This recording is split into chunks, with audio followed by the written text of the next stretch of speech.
This is an English literature revision video, and it's Macbeth, and it's going to run through the plot summary. So we will be going through Act 1 all the way through to scene Act 5. So if you notice on each slide there are some little symbols, there are some quotes, and there are also some explanation of quotes on those slides. So it would be a really good strategy to perhaps create some revision cards from these slides. You can look at them in detail, you can stop and start as much as you want.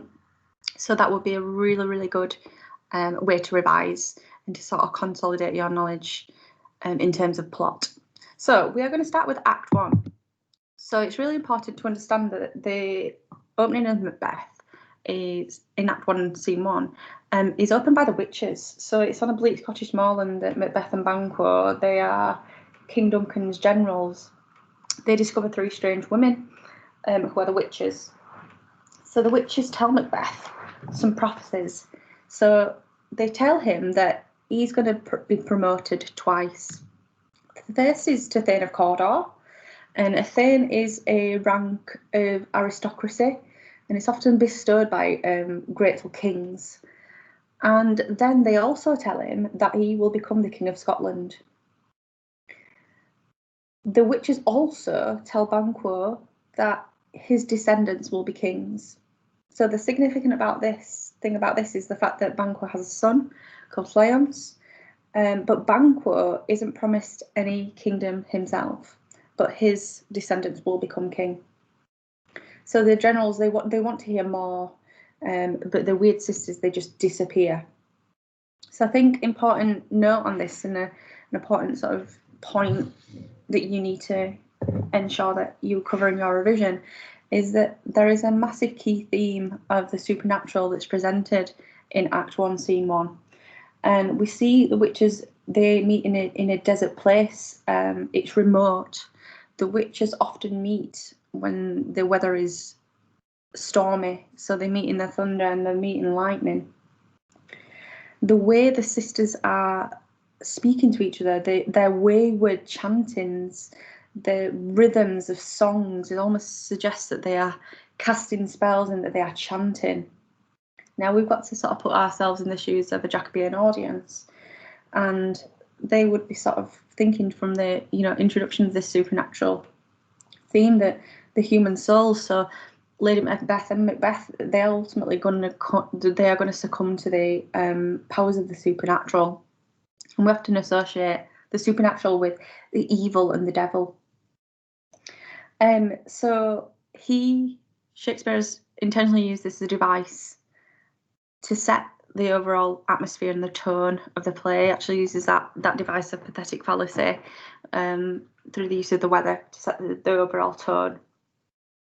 So it's soon afterwards, King Duncan names Macbeth Thane of Cawdor, and it's a reward for his success in the battle. And at this point, the promotion is supporting the prophecy. So we are also introduced through the eyes of another character to Macbeth. It's the sergeant that gives us our first insight to the character of Macbeth, and he's telling King Duncan just how well and brave and heroic that Macbeth has been on the battlefield, and the sergeant is almost building a legacy for Macbeth. And just how powerful and how strong he is. So soon afterwards, King Duncan then names Macbeth Thane of Cawdor, and he proposes to make a visit to Macbeth's castle. So Lady Macbeth, in the meantime, she receives news from her husband about the prophecy and his new title. He's being made Thane of Cawdor, and she's sort of alarm bells start ringing for Lady Macbeth. She vows to help him to become king by whatever means are necessary. And she is a really important device within Act 1, and she often speaks in soliloquies. So no other character is on stage when Lady Macbeth is speaking, and we get a really accurate insight to her thoughts and feelings and her plan. And she coordinates the plan. She's the mastermind behind the plan. And she is absolutely sort of desperate to become queen, because if he becomes king, she will inevitably become queen, and she is she is willing to get her status as queen by any means possible. At this point, Macbeth, he starts to sort of back out of his plan, and the character of Lady Macbeth she's so powerful at the beginning. So, moving on to Act 2, Macbeth returned to his castle, which is ultimately immediately followed by the arrival of King Duncan. So Lady Macbeth and Macbeth have plotted to kill Duncan, and they're gonna do it in the hour of darkness. And Lady Macbeth has belittled Macbeth by this point. She's mocked him, she's taunted him, she's over-persuaded him, and she's starting to demasculinize Macbeth. And looking at a patriarchal society in Jacobean era, men would have their sort of manliness would have been determined by their actions and their aggression and their sort of bloodshed. So for Lady Macbeth to be sort of belittling and taunting Macbeth, we really start to see the character of Lady Macbeth go against those stereotypical Jacobean stereotypes for a woman. So Lady Macbeth, she's drugged the wine so Macbeth can enter and kill Duncan. At this point, Macbeth regrets it almost immediately, but Lady Macbeth is the one who reassures him. So she leaves the daggers by the dead king, and the body of King Duncan is discovered by Macduff, who is a nobleman, when he arrives at the castle. So it's Macduff that discovers the murder. And Macbeth, he kills the drunken guards in a show of rage and retribution. He's sort of making it clear that he's blaming the guards for this ultimate crime that's been committed to kill a king. This is the first example, the first deed of the bloodshed that we see in Macbeth. Now, at this point, Duncan's sons, Malcolm and Donalbain, they flee Scotland. They are absolutely fearing for their lives. So they leave. And Malcolm leaves. He goes to England.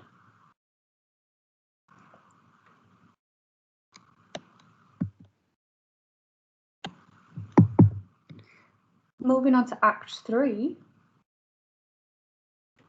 we see that Macbeth has become the King of Scotland, but he's done it in the worst way possible. He's gone against the divine right of kings. So, going back to the Jacobean era, people would, Catholics, they would have really had a strong opinion on the supernatural, and they would have had a really strong opinion on, their religious beliefs.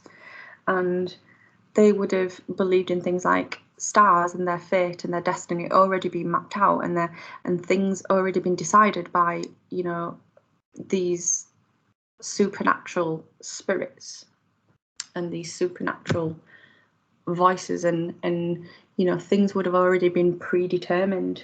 So the fact that Macbeth has gone against that divine right of kings would make the audience be fearful at this point, and they will be starting to sort of question, Macbeth has gone against religion, he's gone against the divine right of kings. Macbeth himself is playing God. So ultimately the audience are going to be thinking, his character is going to feel the ultimate punishment and the ultimate sort of the ultimate sort of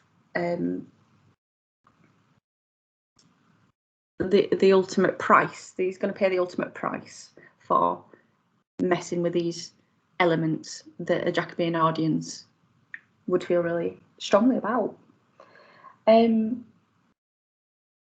Macbeth, he is plagued with massive feelings of insecurity. He is remembering the prophecies that the witches have told him and Banquo, and he's remembering the fact that he has been told that Banquo's descendants will inherit the throne. So he arranges for Banquo and Fleance to be killed because they are a threat to him at this point. The witches have told Banquo that his sons will be kings. So Macbeth needs to eradicate any threat to him at this moment in time. Banquo becomes suspicious of Macbeth as well. So at this point, Macbeth fears Banquo. So he, arranges for assassins and murderers to kill Banquo and Fleance in darkness at night time. So they kill Banquo, but Fleance, luckily enough, he escapes the assassins. And it almost makes this question at this point, if Banquo wasn't killed, would he have led the revolt against Macbeth, as he had his suspicions? And we seem to, as an audience, we quite like Banquo's character. He's a character that is always fair, and he's a likeable character, he's a respectable character. So shortly after this, the Lady Macbeth and Macbeth have arranged a banquet where they have invited guests to attend, and Macbeth starts to see things. He starts to see the ghost of Banquo, and the ghost of Banquo actually sits in Macbeth's chair, his throne, and Macbeth is reacting to this. So Lady Macbeth can see the way that Macbeth is reacting, and she starts panicking, and she dismisses the court, and she unsuccessfully, tries to calm her husband down. So we're seeing that character of Macbeth changing quite rapidly as well. It's almost like he's coming across as being slightly mad. Lady Macbeth is the one who is trying to, in a way, clean up the mess, I suppose. So moving on to Act 4. At this point, obviously, Macbeth needs reassurance. He has questions that he wants to ask the witches, and he wants his questions answered. He wants to know that, the prophecies that they have said, are they going to become true? He's starting to feel regret. He's starting to feel guilt. So he goes and seeks out the witches. And the witches see 3 apparitions. So they say, beware of Macduff. They tell him that he will be safe until the local wood, Burnham Wood, marches into battle against him. So that's a really, really interesting one, because sort of, at face value, we seem to think that is going to be impossible. They also tell him not to fear anybody born of woman, and again, that sounds pretty secure. Sounds like, taking that in the literal sense. There doesn't seem to be any loopholes in what the witches are saying. But at this point, an audience would be thinking, should Macbeth have trusted the witches in the first place? Should Macbeth have trusted the supernatural? So yes, they say that the prophecy. They also say that the Scottish succession will come from Banquo's son. So Macbeth embarks on a reign of terror, slaughters so many people. The witches have told him to beware of Macduff. So Macbeth has slaughtered Macduff's entire family. At this point, Macduff has fled. Well, he's not fled. He's gone to seek out Malcolm, who has fled.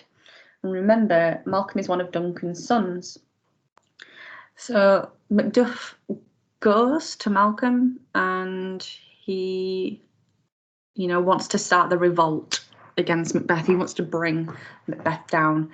Macduff realizes that he is ruled as a tyrant, and the murder and the bloodshed that Macbeth has sort of shown so far is not what a king is worthy of. Macduff also received news that Macbeth has slaughtered his entire family, so he's really pained with grief, and he persuades Malcolm to lead with him the English army to bring Macbeth down. At this point, Malcolm's really unsure of himself, but it's Macduff is a character that sort of fills him with confidence, and they lead the English army together. Moving on to Act 5. At this point, he's had some kind of reassurance from the witches, and Macbeth is feeling quite safe in his remote castle, but that changes, and the pace in this scene is really, really interesting, compared to the sort of pace in the other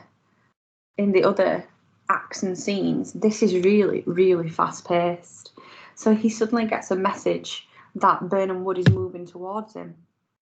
So it's Malcolm's army that are carrying the branches from the forest, and they're using it as camouflage for the assault on Macbeth's stronghold. So they are breaking off the branches and they are hiding behind it. That's sort of a battle strategy to sort of deceive Macbeth and sort of make him understand, well, to sort of hide the actual size of the army that Malcolm and Macduff are leading towards his castle. So at this point, Lady Macbeth, she's overwrought, she's conscious-ridden, she's sleepwalking. There's a really famous quote in this scene where she's saying, you know, "Out, damn spot."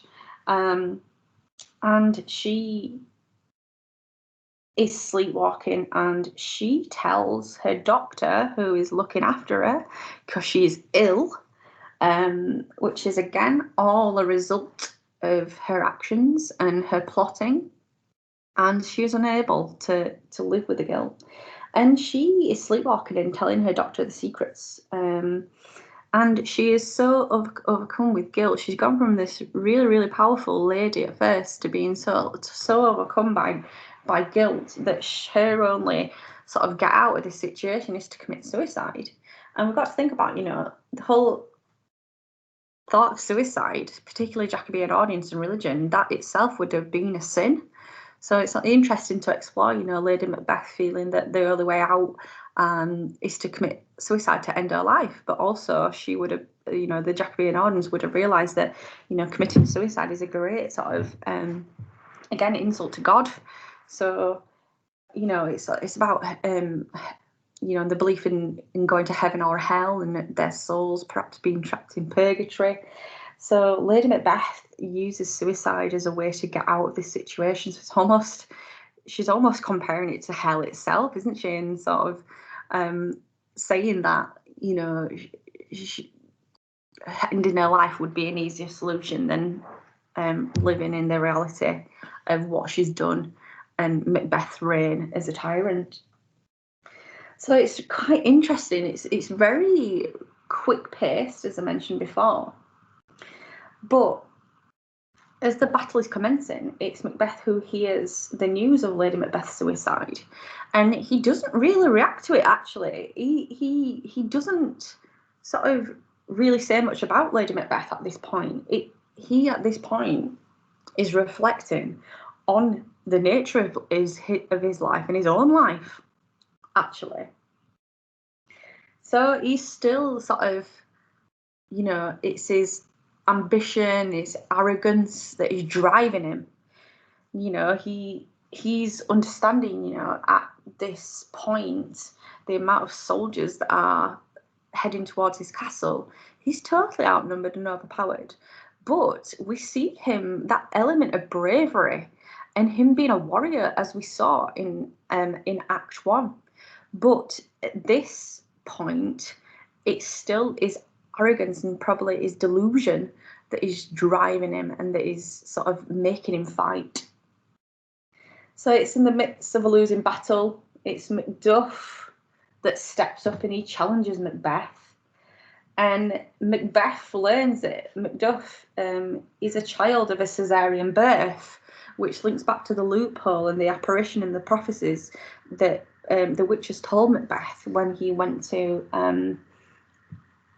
ask them questions and when he went for reassurance. So at this point, he realizes he's doomed, and it's Macduff who beheads Macbeth, and it's Macduff who is triumphant. And he presents the traitor's head. Traitor, Macbeth is often described as a traitor, is often described as a tyrant. Presents the head of Macbeth to Malcolm. And it is Malcolm, the rightful heir to the throne, who is crowned king. So I think there's a message there, isn't there? The divine right of kings is actually fallen into line, and it's the actual heir to the throne who has secured the throne. And Malcolm, he comes across as being quite a good king towards the end of the act, because he thanks those and he honours those people that have fought alongside him, but he also declares peace, and he takes the crown. There's a really interesting image as well of the reoccurring images of blood and the reoccurring images of the dagger. And the blood and the dagger are really, really symbolic. They are symbolic of numerous things, but in particular the guilt that is been embedded subconsciously on Lady Macbeth and Macbeth's mind. Now, the recurring image of the dagger, it reappears numerous times and in different ways. So it's Macbeth, he's not just seeing the apparition of the ghost of Banquet, and he's not just seeing the apparitions that the witches have created. He's seeing the apparition of the dagger, and Lady Macbeth seeing the blood stained on her hands. And it's a figment of imagination, because it's the guilt that is made these characters develop in such an extreme way. So that is Macbeth in a nutshell. Obviously you can go back to these slides and focus on these quotes in a lot more detail, but I'm hoping that's helped you out with understanding the plot of Macbeth. Thank you for listening.